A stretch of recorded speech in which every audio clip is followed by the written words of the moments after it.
Good morning, California. My name is Eloy Ortiz Oakley, and I have the privilege of serving as the president and CEO of College Futures Foundation. Thank you all for joining us for the 2025 State of the Learner Address. Today, we're talking about the working learners here in California that are shaping our future, and how to build systems that truly support them and their needs. In partnership with Gallup, we surveyed and interviewed a diverse set of Californians across the state. Diversity across age group, income level, education experience, and region. We interviewed Californians who are currently enrolled in higher education, those who had to stop out for a myriad of reasons, and those who never enrolled in the first place. They never saw higher education pathway as a pathway for them. They all shared something very powerful with us, a belief in the value of education, and a clear-eyed and honest viewpoint about what is broken. More than 9 in 10 Californians that were surveyed without a degree say that a credential has value. They're not debating whether or not education is worth it. But they are asking questions. They're asking, is the learning flexible? Is it accessible to them? Is it relevant to their job opportunities, the opportunities that they're seeking? And is it affordable? And so we think about, why do Californians enroll in college in the first place? Well, the answer remains clear. Economic mobility. They are seeking a bridge to a better economic future for themselves, for their families, and for generations to come. A majority of learners, both enrolled and stopped out, say that they enrolled for future job opportunities. That should be no surprise to any of us. That aspiration, that promise should ground us in the work that we're doing today. Higher education should be a bridge to a better job, to greater financial security, and to a more stable future, particularly now in this economy. Systems today, they're still designed for a student that was part of higher education 30, 40 years ago. It's not designed around the needs of learners today. Consider California community college students. More than half of them are 25 years or older. They're parents, they're caregivers, they're working 2 and 3 jobs, juggling life's challenges and all the things that are happening around them in today's economy. And they're trying to navigate that in order to complete their higher education. That was certainly my story. Growing up in a working class community in Southeast Los Angeles, I didn't go to college right out of high school. Instead, I chose to enlist in the United States Army. And I served proudly.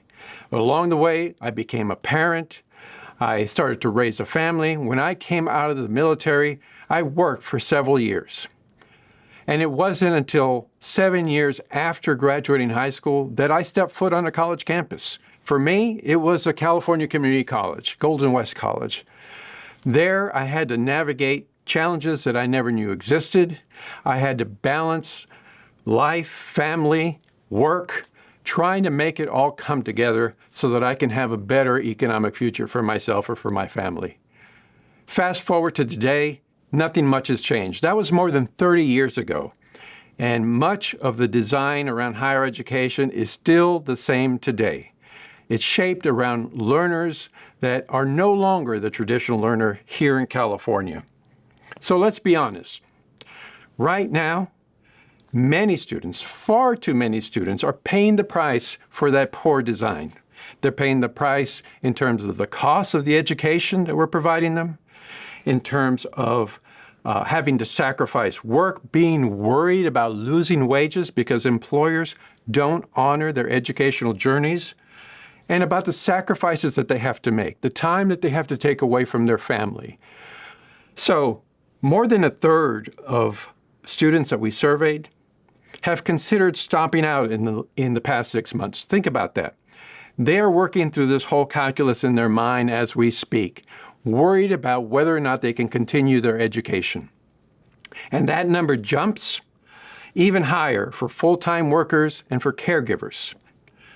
Learners have told us that they're living through a myriad of stresses. They're living through worrying about lost wages. They're worrying about the challenges in today's economies, the impact that AI is having on the workforce, the challenges of federal and state policies that make it harder and harder for them to complete their higher education. The currents that are pulling learners underwater today, they're all man-made. We, as educators and as policymakers, have created them. They are the product of choices that we've made over the last several decades about how education is delivered, how it's structured, who it serves, and more importantly, who it doesn't serve. And so, because these are choices that we've made over time, they can be remade, they can be reimagined and redesigned with the learner at the center of that design. That's our responsibility, and that remains within our power. If we fail to act, what happens? Well, we risk losing California's treasured middle class. If we fail to act or do anything differently, then the California dream will become a story of the past, not a promise for the future. So what do we need to do? We need to listen. We need to listen to learners, what they're experiencing, what they need, and what kind of agency we should be giving them. And then we need to act. We need to build systems that reflect today's learners and today's economy, not yesterday's assumptions, not around the designs of the 1950s and the 1960s, today's realities. We need flexible course delivery systems. We need shorter and stackable credentials. We need credit mobility. Think about it. A learner in Northern California takes an entry-level course at a college or a university. In most cases, those credits don't transfer to a college or a university in Southern California. That is unacceptable. We need clearer links and more transparency between programs of study and job outcomes. We need support services that are designed and built around real-life circumstances.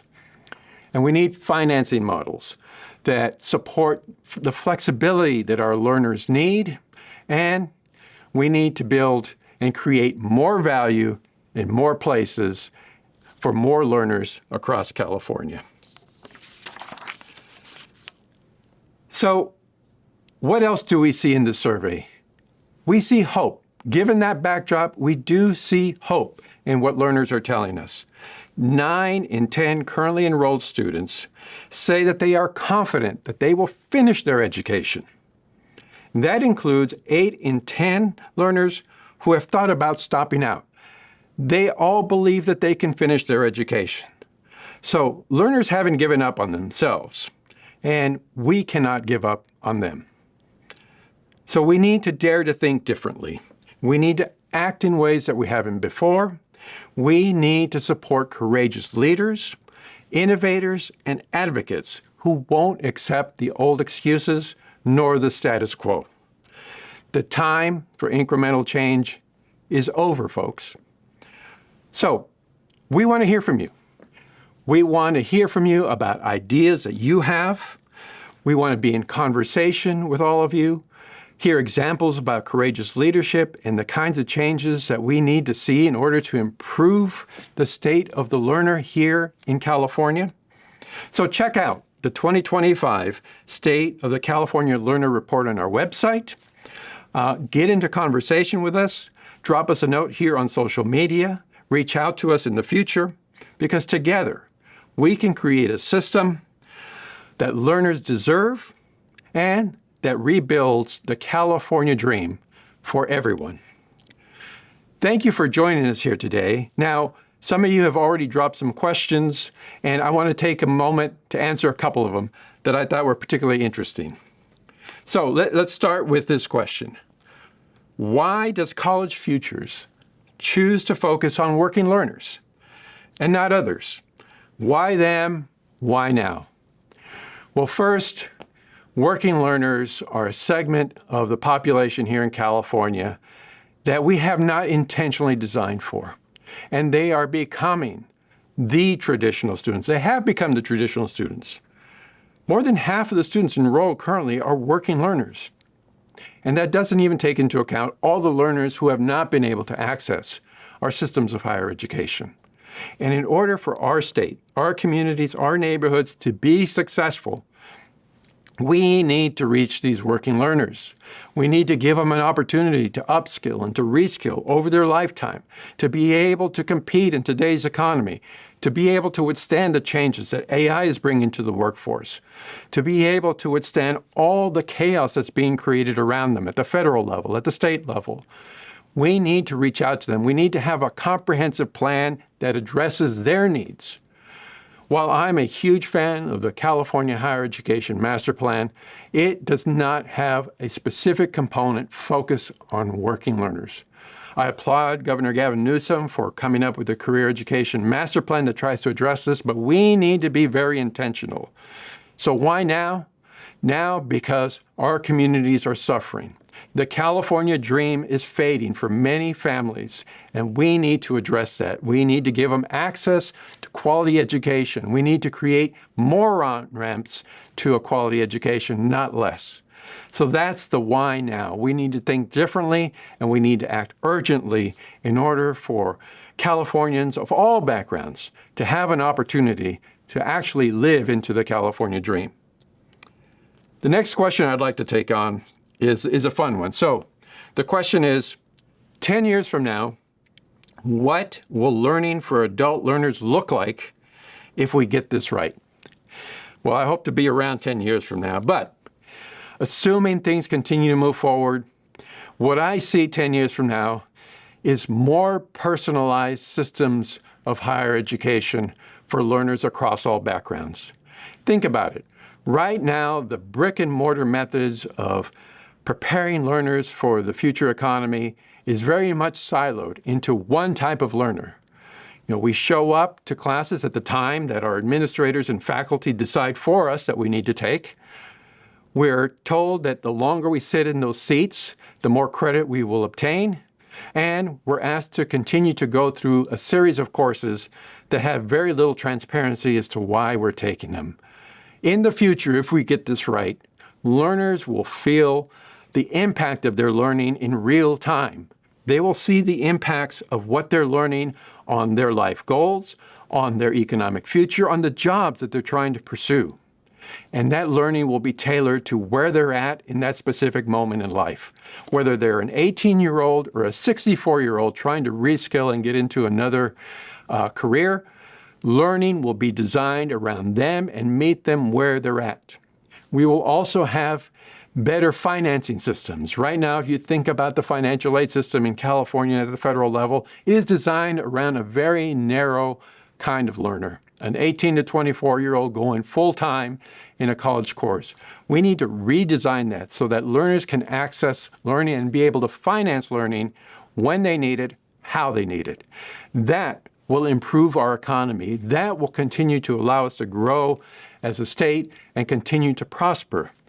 If we get this right, then learners of every background, regarding of where they're at with their learning abilities, where they're at in their life circumstances, where they're at in their family circumstances, will be able to access quality learning, and it will be owned by them. It will not be owned by the institutions.